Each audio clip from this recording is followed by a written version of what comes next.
Muy buenas tardes, días, noches a todos ustedes que están del otro lado de esta transmisión. Esta es una nueva entrega de Comentarios de lo Real número 86. Hoy es domingo 17 de octubre del año 2021.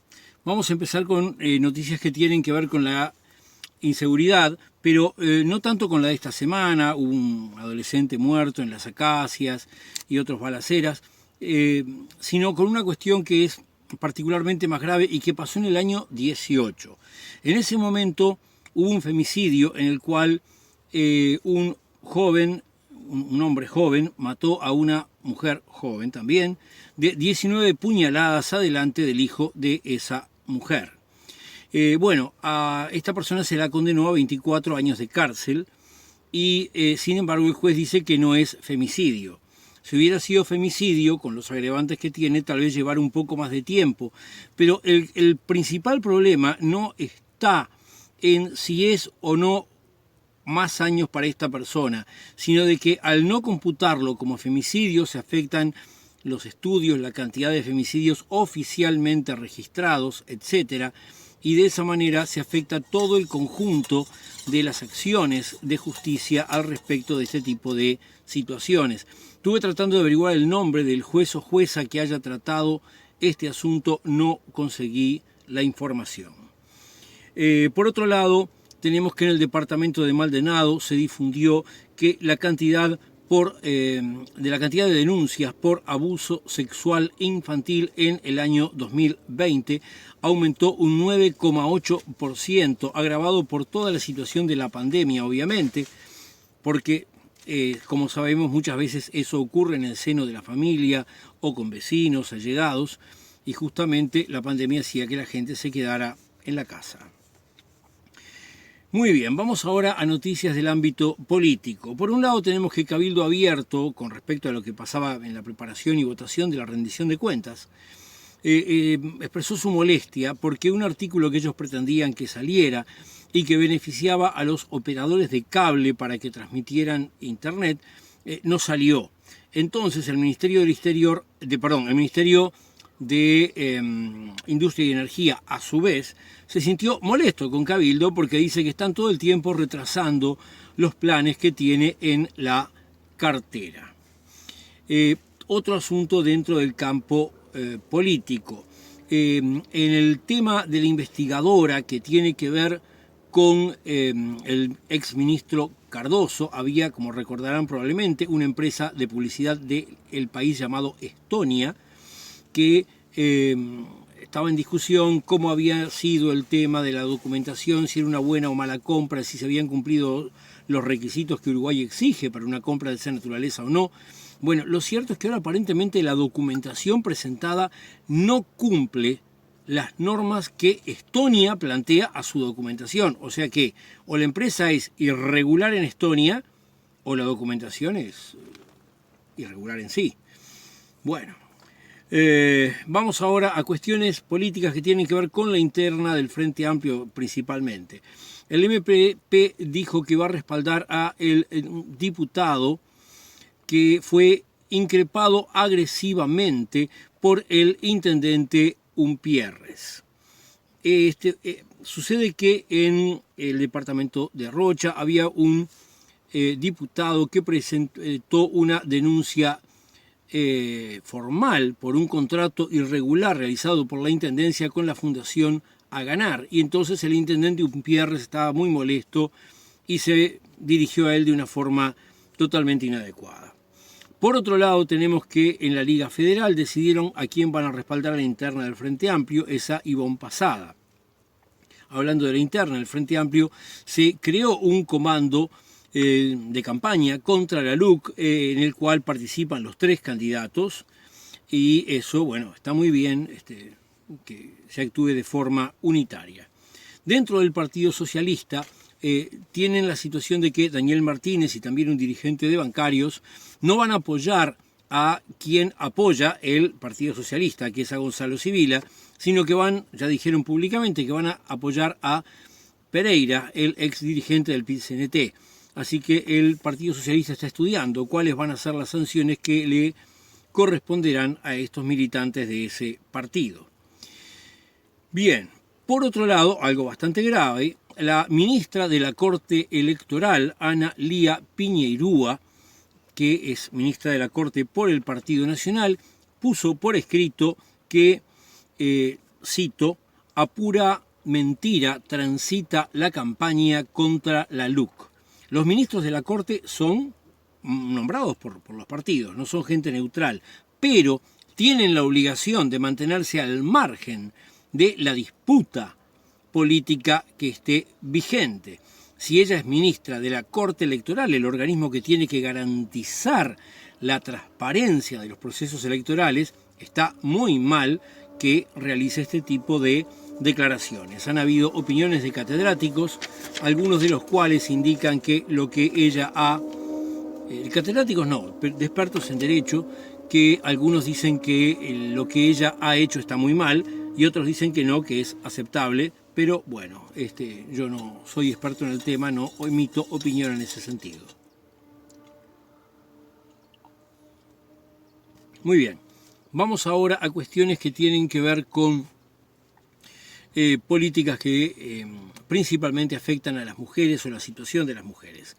Por un lado, Ia Figliola, tal vez lo recuerden, diputado del Partido Nacional, del ala más reaccionaria del Partido Nacional, muy vinculado a la derecha católica, a la peor derecha católica, este hombre presentó a Cipriani, presidente de ACE, por el actual gobierno, un proyecto para desestimular los abortos en ACE.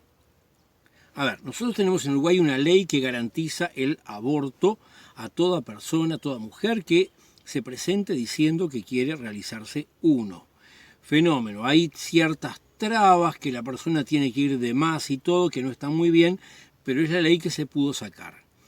Este personaje quiere desestimularlo, poner más trabas.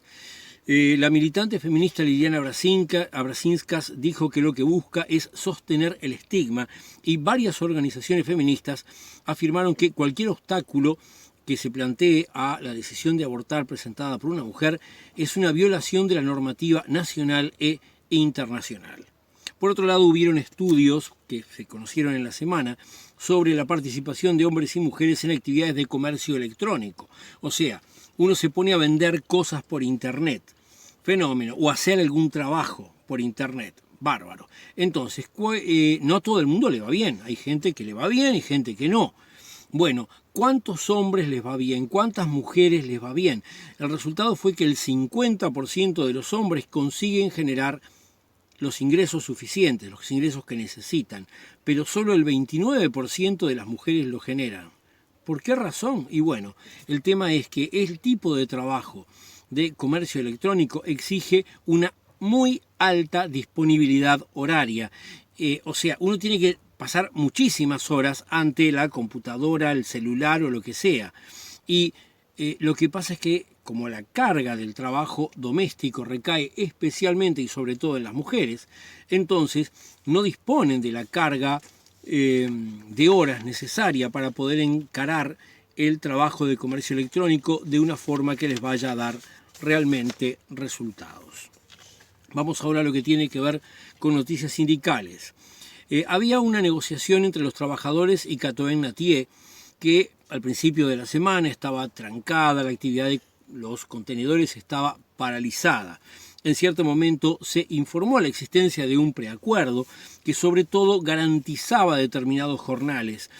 O sea, parte del reclamo era, garantiza Catoen Nattier que no vamos a perder tal cantidad de jornales y de trabajo por las reformas que está haciendo el gobierno y esta empresa en el puerto. Bueno, había trascendido que sí, que lo habían aceptado. Sin embargo, el 14, o sea, el jueves, se publicó que en realidad el beneficio que se creía que afectaba a todos los trabajadores que podían ser beneficiados, solamente es un beneficio para 4 trabajadores. Los demás no reciben tal beneficio y por lo tanto la situación de conflicto continúa.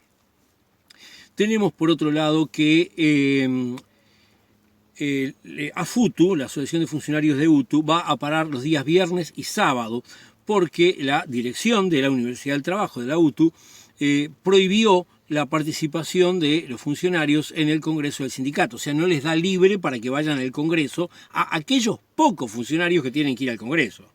Muy bien, AFUTU hace un paro, como hay paro, van al Congreso igual, y entonces van a realizar denuncias ante la Dirección Nacional del Trabajo, ante el Parlamento y ante la Organización Internacional del Trabajo, porque lo que hace la dirección de la UTU es violar la libertad sindical.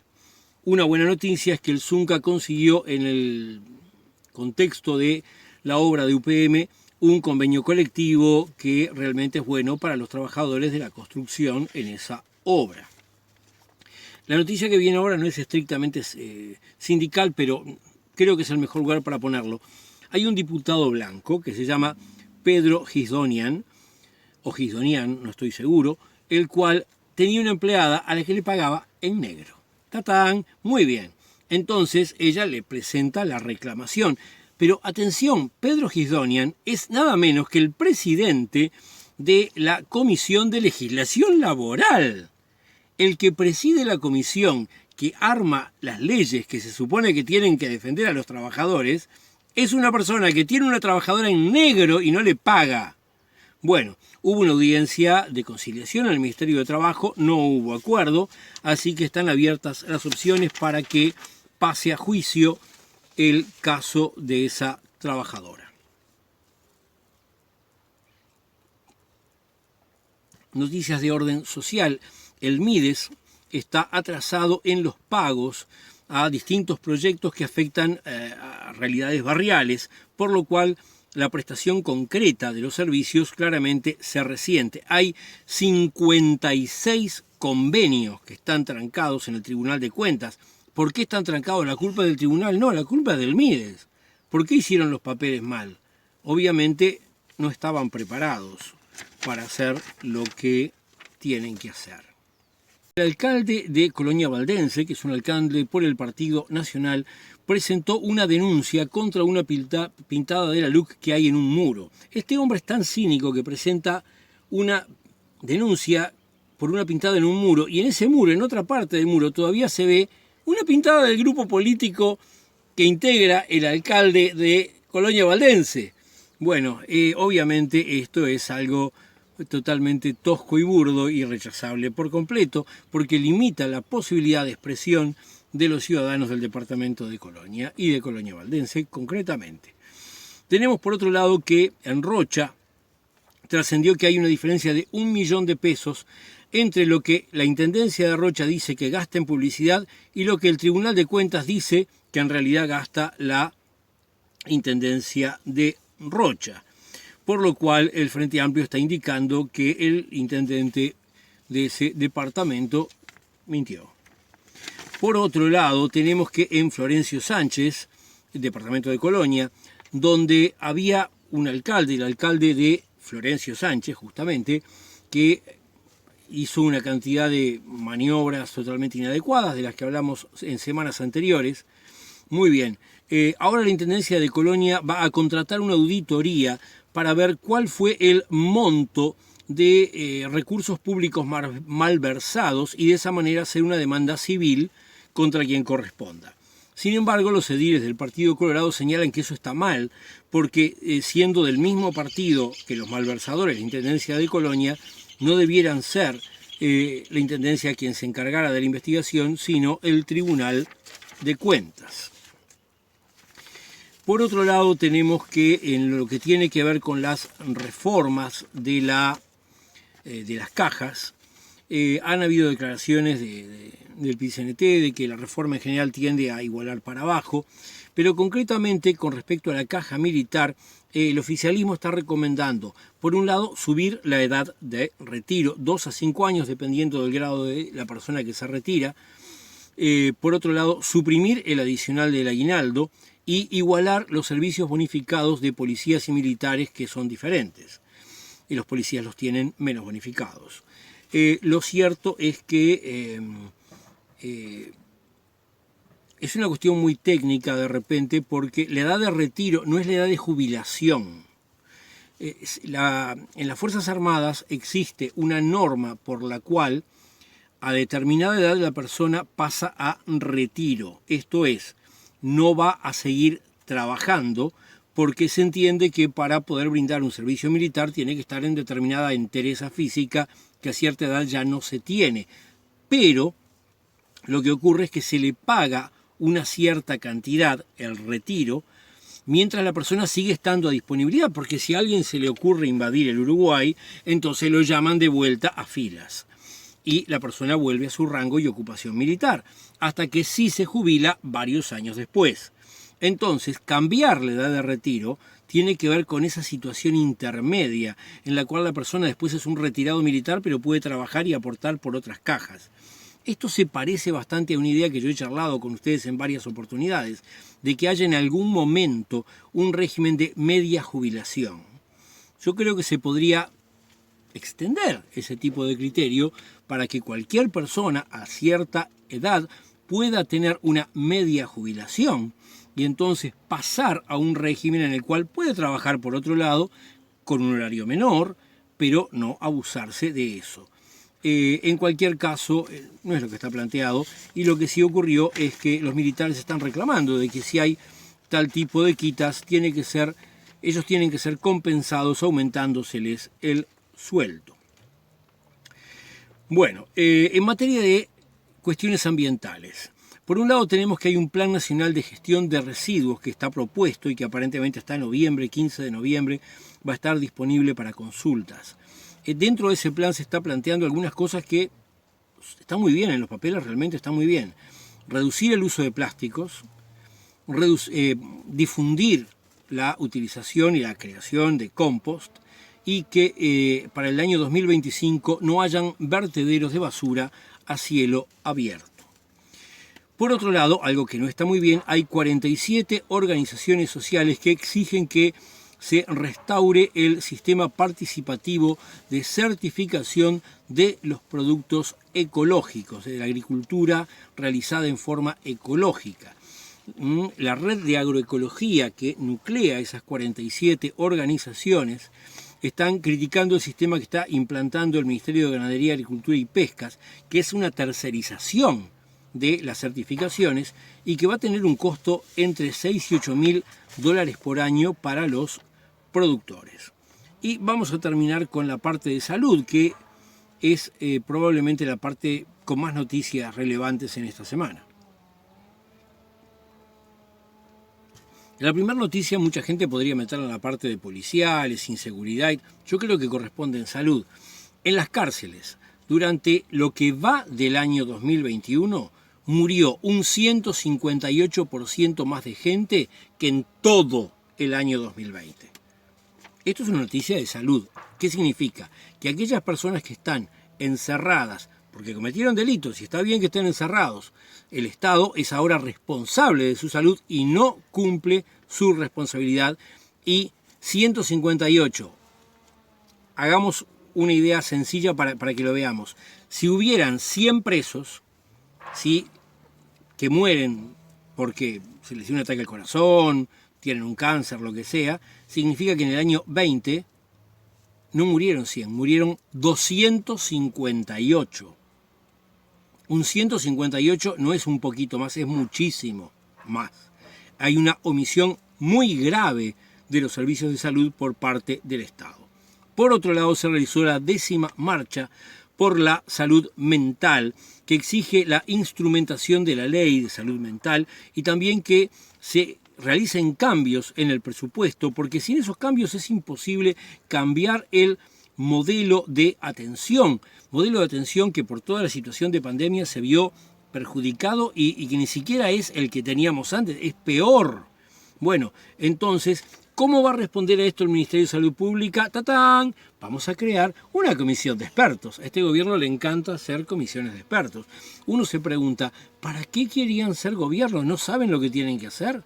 Uno se propone a gobierno, debería saber. No está llamando comisiones a cada rato. Bueno, por otro lado, hubo un espectáculo masivo en Maldonado, en el cual no hubo distancia, no hubo tapabocas, etc. Todo esto generó una gran discusión y en un primer momento se utilizó el criterio de una publicación que hizo el 14 de septiembre la gente de Salud Pública, diciendo que las medidas de distancia y demás no eran obligatorias, sino recomendaciones. Ahora el Ministerio de Salud Pública cambió su criterio y dice que no, que las normas de distancia y tapabocas son obligatorias. Bueno, en medio de esto ocurrió que en la semana surgieron nuevas indicaciones, nuevas directivas sobre cómo debemos usar el tapabocas. Concretamente, según yo he leído en la prensa, en más de un lugar, lo leí en 3 lugares para verificar y no decir algo equivocado. Cuando vamos transitando por la calle, se puede transitar sin usar tapabocas. Cuando vamos a un lugar que hay concentración de la gente, como una feria, porque la gente llega al puesto y se queda ahí, o aunque no se quede, va mirando los precios y va despacito, y hay mucha gente en poco espacio, una feria artesanal, la Rural del Prado, todo ese tipo, el espectáculo de Maldonado. En este tipo de situaciones hay que usar tapaboca, y en los lugares cerrados va a depender en buena medida de si en ese lugar se acepta a todo el mundo, en cuyo caso hay que usar tapaboca y distancia social, o si no hay acceso a las personas que no tienen la vacunación, en cuyo caso hay otras normas que tienen que ver con distancia social en cualquier caso, pero no uso de tapabocas. O sea que el gobierno da 2 posibilidades para no jugársela en el tema de si en lugares interiores hay o no que usar tapabocas, hay o no que tener una obligación de vacunación. Bueno, también en materia de cuestiones que tienen que ver con el COVID, ahí se publicó en la prensa que se hace una estimación de que el 10% de las muertes por COVID que ocurrieron por la saturación del sistema hospitalario. Lo que pasa es que antes de empezar toda la crisis teníamos 650 camas y personal para poder atender cierta cantidad de esas camas. Conforme la crisis fue avanzando, se aumentó la cantidad de camas y respiradores. Muy bien que se lo aumentara, pero el problema es que precisás más personal para atender más camas y respiradores. Que ese era uno de los grandes problemas, probablemente el peor de todos. Bueno, lo que pasó fue que el personal empezó a estar saturado, agotado, y entonces naturalmente se cometen errores humanos que nadie desea cometer, ni los que lo cometen, ni los pacientes, ni nadie. Y entonces la cantidad de muertes fue un 10% mayor que lo que podría haber sido si el sistema estuviera mejor dimensionado. Hay que verlo con tiempo, hay que pensarlo con tiempo, tener más personal para el total de camas con respirador que hay ahora, porque podrá irse el COVID, ahora hay en discusión a nivel internacional una pastilla para tratamientos. Bueno, fenómeno, de repente es el principio de una solución, pero lo importante es que van a aparecer nuevos virus y es importante tener estas cosas previstas. Para terminar, tenemos que la Inspección de Trabajo constató en 16 departamentos que no hay acceso a los mecanismos de protección. Los trabajadores no tienen acceso a los mecanismos, ropas y demás de protección para cuando están aplicando agroquímicos. Hay una normativa que dice que quien va a aplicar agroquímicos tiene que tener estos elementos de protección. Lo pongo en salud, no en sindicales, porque es una cuestión de salud. Sin embargo, un jerarca de este gobierno salió a decir: esperar que todo el mundo esté a salvo en la aplicación de agroquímicos es un poco demasiado. O sea, está diciendo, esperar que ninguno se muera intoxicado es demasiado. Este gobierno lo que quiere es que algunos se mueran intoxicados, total, son obreros. Nos vemos la semana que viene.